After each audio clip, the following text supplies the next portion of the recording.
O Evangelho segundo Lucas. É um dos relatos mais antigos da vida de Jesus e, na verdade, é a primeira parte de uma coleção de 2 volumes, Lucas e Atos.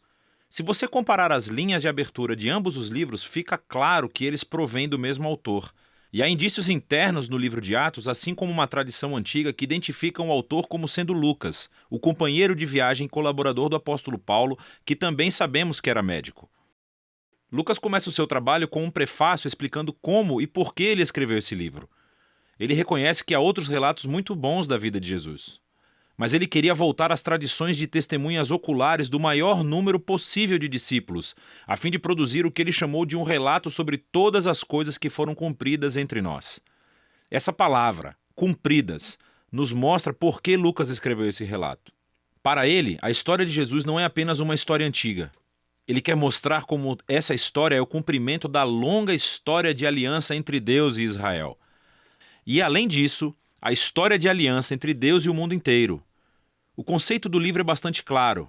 Há uma longa introdução que funciona como base para as histórias de João Batista e de Jesus. E nos capítulos 3 a 9, Lucas pinta um retrato robusto de Jesus e a sua missão na região natal da Galileia. Depois disso, uma grande parte do livro descreve a longa jornada de Jesus até Jerusalém. O que leva ao clímax da história, que é a última semana de Jesus em Jerusalém, levando a sua morte e ressurreição, e que então nos leva até o livro de Atos. Neste vídeo, vamos nos concentrar apenas na primeira parte do Evangelho de Lucas. A introdução é longa e conta as histórias em paralelo do nascimento de João Batista e Jesus. Há um casal idoso de sacerdotes, Zacarias e Isabel, uma jovem solteira, Maria e José. Ambos recebem uma improvável promessa divina de que terão um filho.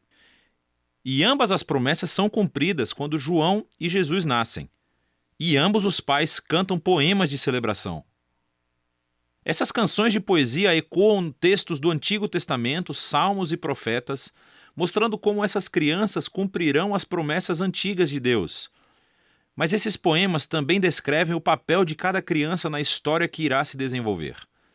João é o mensageiro profético que foi prometido na Torá e nos profetas, aquele que irá preparar Israel para se encontrar com o seu Deus. E Jesus, ele é o rei messiânico prometido a Davi, que irá trazer o reino de Deus sobre Israel e a bênção de Deus para as nações, exatamente como ele prometeu a Abraão. Depois disso, Maria leva Jesus ao templo de Jerusalém para a sua dedicação. E 2 profetas idosos, Ana e Simeão, veem Jesus e reconhecem quem ele é. E Simeão canta a sua própria canção, um poema inspirado pelo profeta Isaías. Ele diz que esta criança é a salvação de Deus para Israel e que ele se tornará luz para as nações. Assim, com toda essa antecipação, a história avança para a próxima sessão principal, onde Lucas apresenta Jesus e a sua missão. Ele prepara a história com o movimento de renovação de João no Rio Jordão, onde ele clama por um novo reino de Israel, arrependido e comprometido com uma nova vida através do batismo. Ele está se preparando para a chegada do reino de Deus. E então Jesus aparece como o líder desse novo Israel e ele é marcado pelo Espírito e pela voz de Deus que vem do céu. Ele é o Filho amado de Deus. Depois disso, Lucas segue com a genealogia e traça as origens de Jesus, primeiro até Davi, depois até Abraão e, por fim, até o início da história de Adão, no livro de Gênesis. Lucas afirma aqui que Jesus é o rei messiânico de Israel que trará a bênção de Deus não apenas a Israel, a família de Abraão. Ele veio para todos os filhos de Adão, para toda a humanidade. Depois disso, Lucas estrategicamente relata a história de Jesus seguindo rumo à sua cidade natal, Nazaré, onde ele inicia a sua missão pública. Em uma reunião na sinagoga, Jesus se levanta e lê do livro de Isaías dizendo: "O Espírito do Senhor está sobre mim, para pregar boas novas aos pobres e liberdade para os prisioneiros, nova visão para os cegos e libertação aos oprimidos." Agora, assim como os outros evangelhos afirmam, esse Jesus apresentado é o rei messiânico que traz as boas novas do reino de Deus. Mas o que Lucas destaca de uma maneira única são as implicações sociais da missão de Jesus. Então ele traz liberdade, cuja palavra grega é aphesis. Literalmente significa libertação e se refere à antiga prática judaica do ano do jubileu, descrita em Levítico 25. É quando todos os escravos israelitas foram libertados, quando as dívidas das pessoas foram canceladas, quando a terra vendida foi devolvida às famílias. É tudo uma reencenação simbólica da justiça e da misericórdia libertadora de Deus. E então Jesus diz que esta boa nova de libertação é especificamente para os pobres. Agora, no Antigo Testamento, os pobres, ou em hebraico, ani, fazem parte de uma categoria muito mais ampla do que apenas as pessoas com pouco dinheiro. Refere-se também às pessoas de classe social baixa na sua própria cultura, como pessoas com deficiência, assim como mulheres, crianças e idosos. Também pode incluir pessoas forasteiras, como pessoas de outros grupos étnicos ou pessoas cujas más decisões de vida colocaram-nas fora de círculos religiosos aceitáveis. E Jesus diz que o reino de Deus é especialmente uma boa nova para essas pessoas. Então, depois disso, Lucas imediatamente coloca diante de nós um bloco grande de histórias, mostrando-nos como é a boa nova de Jesus para os pobres. Ela envolve a cura de uma mulher doente acamada, ou de um homem que tem uma doença de pele, ou alguém que esteja paralisado. Há histórias aqui também sobre Jesus acolhendo na sua comunidade um cobrador de impostos, Levi, que não é financeiramente pobre, mas um forasteiro social. Há uma história sobre Jesus perdoando uma prostituta. Lucas nos mostra como o reino de Jesus trouxe restauração e inversão das circunstâncias de uma vida inteira. Ele aumenta o círculo de pessoas que são convidadas a descobrir o poder de cura do reino de Deus. E como a missão de Jesus atrai muitos seguidores, ele faz algo ainda mais provocativo. Ele forma essas pessoas em um novo Israel, nomeando sobre eles os 12 discípulos como líderes correspondentes às 12 tribos de Israel.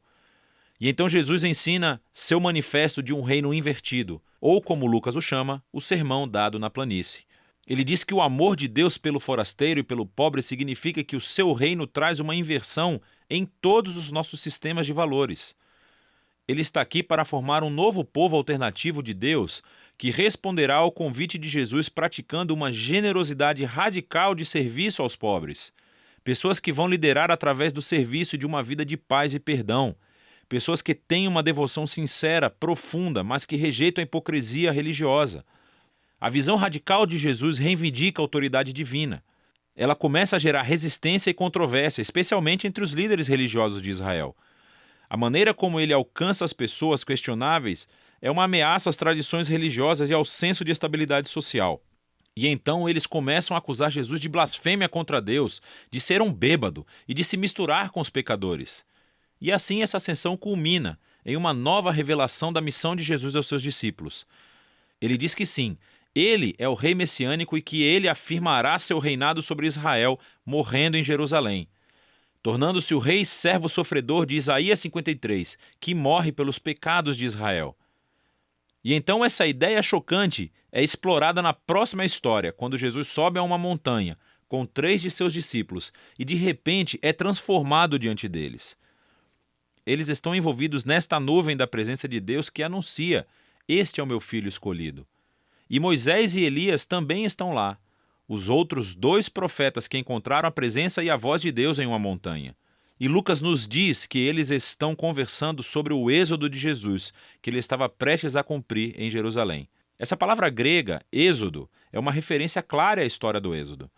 Lucas retrata Jesus aqui como um novo Moisés, que levará seu recém-formado Israel à liberdade e à libertação da tirania do pecado e do mal em todas as suas formas, pessoal, espiritual e social. E isso nos leva para a segunda metade do livro. Mas, por enquanto, essa é a primeira metade do Evangelho de Lucas.